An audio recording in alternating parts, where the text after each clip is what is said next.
आमचं वडील आमच्यासाठी काहीच केले नाहीत. खरं सांगतो, काय म्हणजे काहीच केले नाहीत. आमचं वडील पण गरीब राहणार, मी पण गरीबच असणार, असं जी पोरं म्हणतात का नाही, मी पण म्हणत होतो.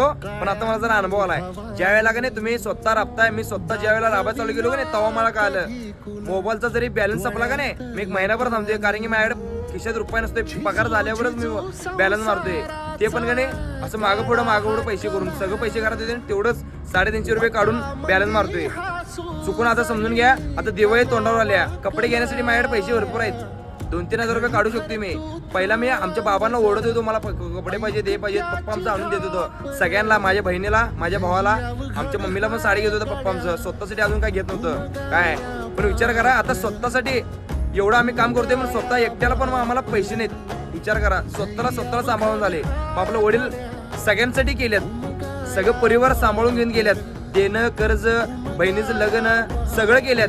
विचार करा, आपल्या वडिलांनी काय काय केल्यात, आपल्यासाठी पण भरपूर केल्यात. आणि आपण म्हणतोय आपली वडील काहीच केले आपल्यासाठी.